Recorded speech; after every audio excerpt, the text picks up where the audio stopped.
Hello everyone, welcome to Vidyaneer classes.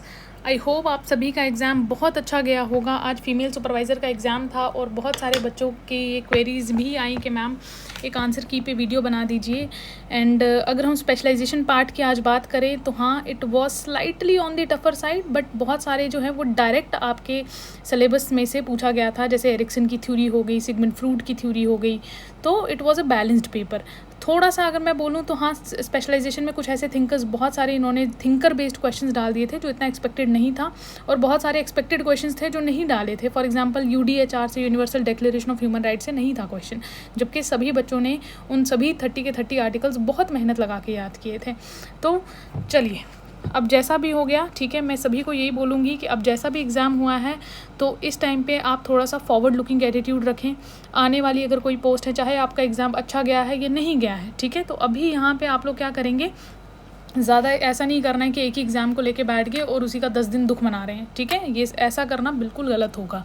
इस time पे बस इतना सोचें कि आपके अंदर काबिलियत है, आप आने वाले किसी और एग्ज़ाम की और तैयारी कर सकते हैं, ठीक है। अगर इसमें हो रहा है तो वेल एंड गुड, नहीं हो रहा है तो आगे आने वाले टाइम पे एनटी की पोस्टें आने वाली हैं, ठीक है।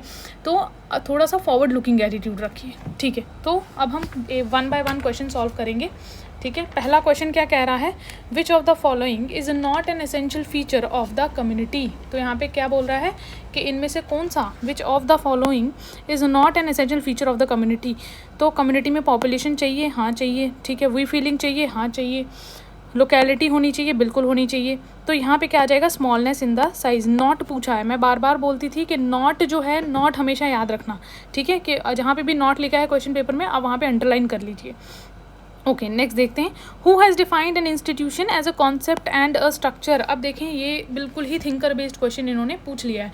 अच्छा, जो क्वेश्चन आपको लग रहा है कि आपसे गलत हो गए हैं, तो ऐसा नहीं है कि सिर्फ आप ही से गलत हुए हैं, सीरियस से सीरियस एस्पिरेंट से भी वो क्वेश्चन गलत हुए हैं, ठीक है। तो अगर पेपर टफ था तो सभी के लिए टफ था, और जो पोर्शन ईजी था वो सभी के लिए ईजी था। तो अगर आपको इतनी मेहनत करने के बाद भी थिंकर बेस्ड क्वेश्चन टफ लग रहे हैं तो इसका मतलब वो सभी के लिए टफ थे। अब यहाँ पे बात करते हैं किसने डिफाइन किया था इंस्टीट्यूशन को as a concept and as a structure. तो इसका सही आंसर था W.G. समनर। ना sorry, next question, basic social institutions are those that are necessary for the survival of the society. Which one of the following is not considered as a basic social institution? यहाँ पे कह रहा है कि basic social institution क्या नहीं है। Family तो बिल्कुल है, family is a basic social unit of the society, है ना। तो रिलीजन, हाँ रिलीजन भी है। इकॉनमी, हाँ इकॉनमी भी है। तो यहाँ पे क्या हो जाएगा, स्टेट जो है वो हमारा कोई ऐसे इतना एसेंशियल बेसिक सोशल एसेंशियल नहीं कंसिडर किया जा सकता है। चलो, विच of the following statement regarding society is true. तो सोसाइटी के रिगार्डिंग कौन सी स्टेटमेंट जो है वो ट्रू है, या आपके पहले ही यूनिट 1 के फर्स्ट सब यूनिट से question. Its people share a distinct culture, ठीक है। It occupies a particular territorial area, it is independent, yes. It has a structure of interrelated roles. ये स्टेटमेंट बहुत बच्चों को कन्फ्यूजिंग लगा था, बहुत सारे बच्चे ये सही मार्क करके आए हैं, जबकि this was not the right answer. The right answer was A, B and C only. Okay, next question, according to Foucault, through which two significant, अब यहाँ पे फूको की थ्योरी पूछी गई है, through which two significant concept evolve over time in the domain of genealogy introduced civilised society. अब जो यहाँ पे ये वाला थिंकर का क्वेश्चन था, ये मैक्सिमम बच्चों का जो है वो गलत हुआ है, क्योंकि बहुत सारे बच्चों ने ये थिंकर पढ़ा ही नहीं था, ठीक है। अब हो सकता है जिनका थोड़ा सा पॉलिटिकल साइंस वगैरह बैकग्राउंड होगा, उन्होंने कहीं ना कहीं इस थिंकर का नाम सुना होगा, तो अदरवाइज बहुत सारे बच्चों को इस थिंकर का नहीं पता था, और इसका सही आंसर था डिसिप्लिन एंड पनिश। इस पर इन्होंने थ्योरी दी थी। Okay, moving on to next question, which German sociologist social theory has been labelled as formal sociology.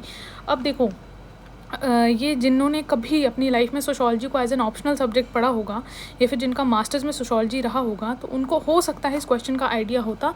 Otherwise बहुत सारे लोगों को इसका आइडिया नहीं था कि फॉर्मल सोशोलॉजी, कौन से जर्मन सोशोलॉजिस्ट ने की सोशल थ्योरी को हम फॉर्मल सोशोलॉजी कहते हैं। इसका सही आंसर था सिमल, जॉर्ज सिमल।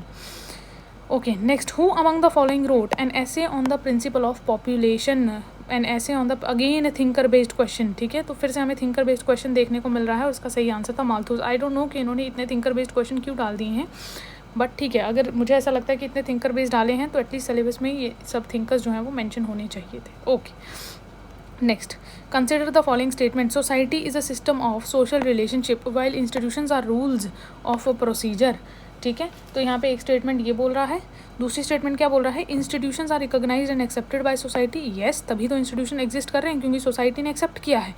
सी, institutions govern relations between members of the society. तो हाँ, इंस्टीट्यूशंस जो हैं वो गवर्न करते हैं relationship between member of the society. Next कह रहा है society represent human aspect while an institution is a social condition of conduct. तो इसका सही आंसर जो था वो हो जाता हमारा A, B, C and D only. ठीक है, ये सारी स्टेटमेंट जो है वो करेक्ट थी।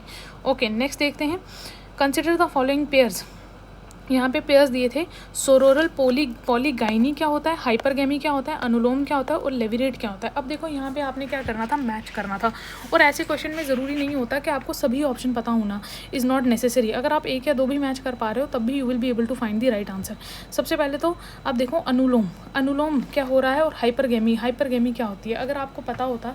ठीक है, पहले तो इसका आंसर क्या है, अगर इसका आंसर किसी को पता है तो जल्दी से बता दो इसका आंसर क्या है। इसमें जो सही मैच किया था ना हमने, करेक्टली मैच पेयर ढूंढना था, वो ए और सी ही थे। ठीक है, सी क्या कह रहा है, सबसे पहले सी देखो, अनुलोम में क्या हो रहा है, इंटरकास्ट मैरिज होती है। ठीक है, जो मैन है वो हायर कास्ट का होता है और विमेन जो है वो लोअर कास्ट की होती है। ठीक है, और हाइपरगैमी ये तो बिल्कुल भी नहीं होता, marriage of the man with the childless widow, no, it is the only name of ये जब इंटरकास्ट मैरिज हो रही है, मैन हायर कास्ट का है, वही है। लेविरेट क्या कह रहा है, the marriage of a daughter in the superior और नोबल फैमिली, नो। अगर आपने लेविरेट अच्छे से पढ़ा होगा तो you will be able to understand देवर विवाह। तो यहाँ पे ये भी गलत हो गया, तो जहाँ पे डी था वो तो गलत हो गया सीधा। तो यहाँ पे ऑप्शन ए और सी बच जाता था। ए क्या था, marriage of a man with several sisters, yes, जहाँ पे एक आदमी बहुत सारी जो है वुमेन से शादी करता है जो सिस्टर्स होती हैं। एक सोरोरल पॉलीगाइनी होता है, एक नॉन सोरोरल पॉलीगाइनी होता है। सोरोरल में वो क्या होता है, सिस्टर्स होती हैं, और नॉन सोरोरल में क्या होता है, यहाँ पे इट इज़ नॉट नेसेसरी कि वो आपस में सिस्टर्स हों, ये कोई नेसेसरी कंडीशन नहीं होती है। ठीक है, तो यहाँ पे ए और C will be the right answer. Okay, next देखते हैं, consider the following thinkers. Again thinker based question हमारे पास आया। ठीक है, तो यहाँ पे देख सकते हो कि थिंकर बेस्ड क्वेश्चन पे I don't know why but बहुत ज़्यादा फोकस रहा था। ठीक है, यहाँ पे थिंकर बेस्ड क्वेश्चन है। चलिए देखते हैं यहाँ पे एक किस्म का उन्होंने कैसे क्लासीफाई किया था ग्रुप्स को, ये पूछा गया है। ठीक है, तो it was kind of a tough question. तो मिलर को इन्होंने यहाँ पे क्या लिखा है, कम्युनिटी एंड एसोसिएशन। टोनीज, फर्डिनेंड टोनीज अगर आपने पढ़ा होगा तो आपको पता होना चाहिए। फर्डिनेंड टोनीज, यहाँ पे आपने गेस कहाँ से लेना था, टोनीज से। Tonnies vertical horizontal. Park and Burgess का क्या लिखा है, जेनेटिक कॉन्ग्रीगेट। और गिडिंस का लिखा है इन्होंने टेरिटोरियल नॉन टेरिटोरियल। और यहाँ पे बेसिकली हमने क्या करना था, मैच द फॉलोइंग करना था। यहाँ पे इस क्वेश्चन का जो सही आंसर था दैट वाज आंसर सी। ठीक है, जहाँ पे मिलर का आपने जोड़ना था वर्टिकल एंड हॉरिजॉन्टल से।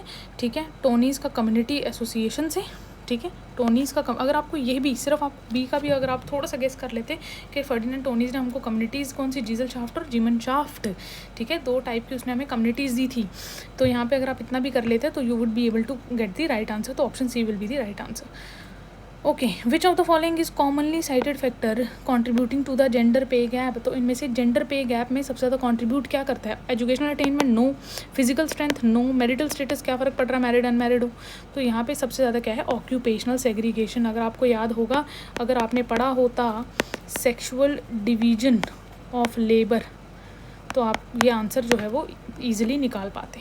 ठीक है, नेक्स्ट क्वेश्चन, ये थोड़ा सा यहाँ पे जो है ब्लर है, मैं आपको पढ़ के दिखा देती हूँ। आई थिंक ये हल्का सा ब्लर दिखेगा आपको।